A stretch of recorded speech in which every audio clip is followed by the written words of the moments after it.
Well, howdy, barbecue people. Welcome back to Amateur Backyard Barbecue. It has been a minute. I started the channel back in February and then a bunch of stuff happened. I got really busy finishing off my new album, a whole bunch of other stuff. I don't know if you guys have heard, but the weather in the UK for the last few months has been horrendous. It basically hasn't stopped raining at all.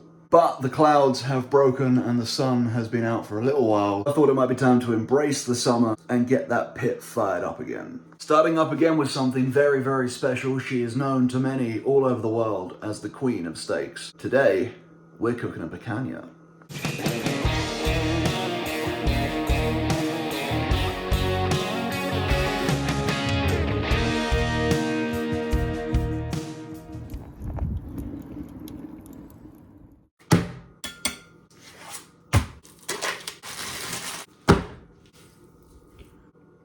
Known to some as the rump cap, the picanha is a delicacy of Brazilian barbecue. I got this on offer for £16 from the village butchers. It was a fantastic deal. I've never ordered from there before, so we'll see how it turns out. What is that? Ew. My original plan for this was to get a bit creative, and I've seen a lot of people recently have been cooking a picanha like a brisket. And I thought, hey, I could probably give that a go, why not? It's not very expensive, I thought it'd be worth giving it a try. But the thing is, I've never actually cooked a brisket myself. Don't know if you guys have heard, but they're kind of expensive and I can't really afford one. But looking at this, while it is a very pretty cut of meat with a lovely, lovely, flavorful fat cap, it's not quite got the level of marbling that I think it could do with if I was gonna cook it like a brisket. There's not a lot of intermuscular fat, there's not a lot of intermuscular tissue to break down and soften up. And I think if I try and do this low and slow like a brisket, it's probably just gonna dry out and not be very good, especially with how hard it is to control the temperature on my cheap little offset smoker. So instead, I think what I'm gonna do with this is treat it like basically what it is, which is a giant steak. I'm gonna smoke it for about an hour and a half, maybe 2 hours, and then I'm gonna sear it off and I'm gonna tuck in. First things first, gotta get it trimmed up. Starting with this underside, there's an awful lot of bits of gammy little bits of silver skin that need to come off. This is the bit where you guys find out that I'm definitely not a butcher. Just gonna try and clean as much of this off as I can.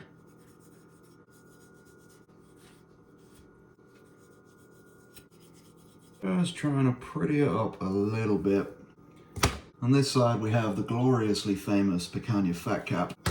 Shouldn't really need to do anything to this. I can kind of feel that it's not that thick. Kind of wish there was actually more fat over here because it's a little bit uncovered and it's kind of exposing some of the silver skin underneath. But we're not going to worry about that. What I am going to do is just trim off some of the edges a little bit and just get rid of some of these thin, flimsy parts that aren't really going to cook up very well. As ever, the most important step is going to be to dry brine this, as with everything, because that's going to help to retain moisture during the cook and get that salt flavor deep into the meat. Especially with a big, thick, fat cap like this, there's a good chance that a lot of the salt flavor is not going to break through, so it's even more important to dry brine it. Starting with the underside, we're going in with the old faithful sea salt flakes. Probably a good idea to put that down first, so I don't get salt everywhere. Going in nice and heavy, not skipping out on the salt.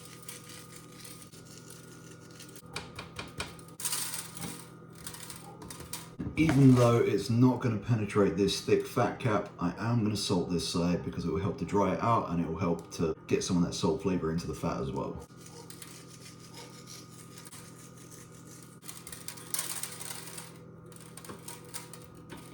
I'm going to be resting it with the fat side down just to stop the weight of it from pushing all this lovely soft meat through these grates. Just like that, it's going to go in the fridge overnight to let that salt penetrate deep into the meat, get that flavor in there, get a nice dark color on it, dry out the surface, and get it ready for a bit of a rub tomorrow. Out the way, please, cat. Hokey cokey, folks, it is technically day 3 because I decided not to cook the picanha yesterday. So it's just been chilling in the fridge this whole time, dry brining away for almost 48 hours, which is probably about the limit. You don't really want to do it for any longer than that.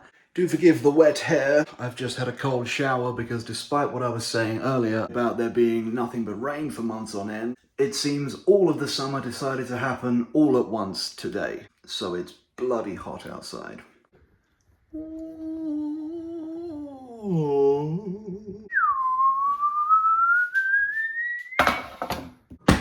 As you guys can see, this thing has turned a lovely, lovely dark red color, which means the salt has done its job, it's got in there, and it should have plenty of flavor and seasoning all the way through. I'm not going to throw this on the pit just yet, but I am going to get it seasoned up now so I can put it back in the fridge for the seasoning to set for a little while before I do throw it on. Now, traditionally in Brazil, they wouldn't season this with anything more than salt. But now this is barbecue, and as you guys know, I like the Texas style thing, so I'm going to throw some pepper on there. I'm not going to mess around with garlic powder or anything like that today. Just keeping it simple with some coarse black pepper. I'm going to throw a bit of yellow mustard on there for a binder because the surface is nice and dried out. Normally you probably wouldn't need to, but to be honest, I kind of think the mustard actually does help the bark a little bit. Not too much, just enough to get it covered.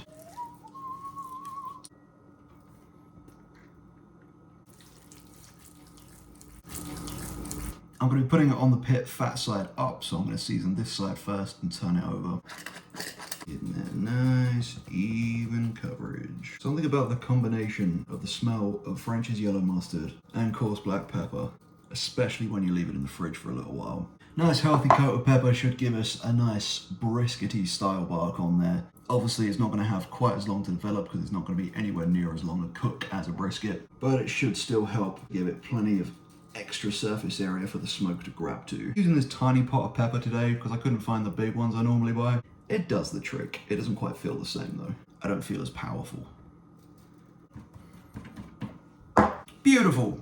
Back in the fridge she goes until the pit is ready for her. So the meat is seasoned and it's in the fridge, which I think makes it time to Get a fire going!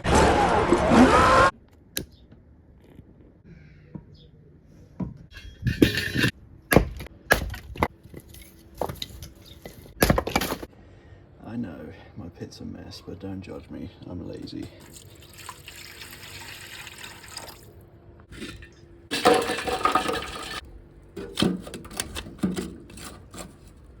Okay folks, the pit is fired up. We don't want to run it too hot today because we don't want to dry this thing out, but we also don't want to run it too low and risk not rendering down that lovely fat cap.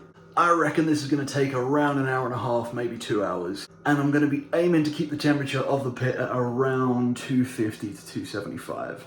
I'm also cooking with what I believe to be beechwood today. I say believe because it's kind of hard to tell. See, where I live in Norfolk in the UK, there's not really a very big wood industry. So it's really hard to find the right kind of wood to smoke with, and sometimes the best chance you have is to just go to a garden centre or a hardware store or a supermarket, buy one of those bags of kiln-dried firewood logs. I know kiln-dried isn't ideal, but hey, the whole point of this is to show you guys that you can still do it on a budget. So buying a cheap bag of wood is okay as long as you can recognize what kind of wood you're looking at. I've got pretty good at recognizing beechwood. It does look a little bit like silver birch, just without the silver.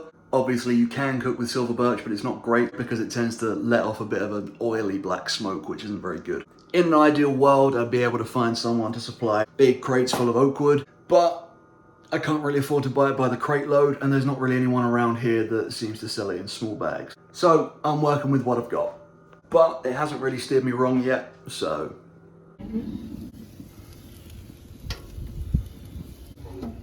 Alright folks, she's on the pit with a thicker end facing towards the firebox. And there's a water pan in there as well, so that should keep it from getting too dry or from the temperature raising too much. But I'm going to be keeping a close eye on it for the next hour and a half till we reach a temperature of just under 120 degrees Fahrenheit.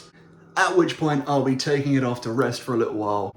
Man, it is so hot out here, and this thing is so bad at retaining heat that I've just been standing here in the hot sun with my tongs opening and closing the firebox every couple of minutes just to keep this temperature from spiking. It's kind of crazy.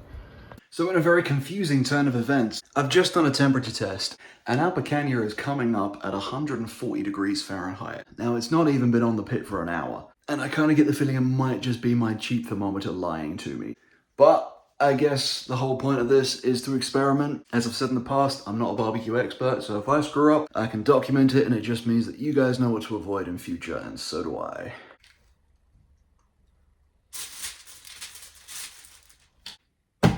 So I decided to leave this thing on a little bit longer and not worry too much about the temperature. I figure it's probably just my thermometer playing up. It's just come off the pit after an hour and a half. It looks delicious. It's feeling a little bit tight, but the fat's rendered down nicely. We've got a lovely bark on it. And what I think I'm gonna do is just wrap it in foil to rest for about half an hour, 45 minutes, and just see if that helps the tenderness. I'm just praying that it's not overcooked on the inside, because to have overcooked a beautiful piece of meat like this would be a travesty. But we'll see.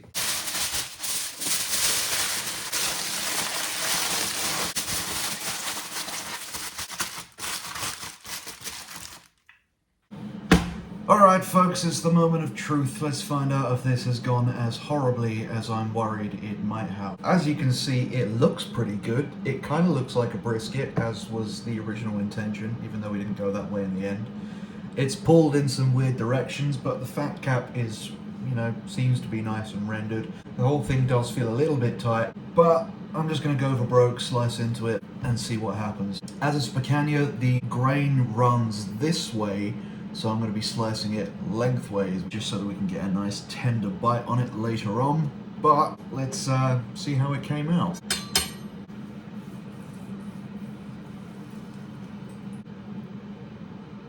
I might be better at this than I thought I was. It looks good. No. It looks good. We've got a beautiful smoke ring on there, which came out much better than I thought it would. It looks pretty good. Let's give it a try. It's a little bit tougher than I would have liked, but it's got an incredible flavour. I think I'm happy with it. Lesson learned, folks. This is a difficult cut to do and do well on a cheap little offset smoker. But I don't think that should deter you from trying, and it certainly won't deter me from trying again. Although next time I'll probably just cut it into steaks and just cook them as Brazil intended.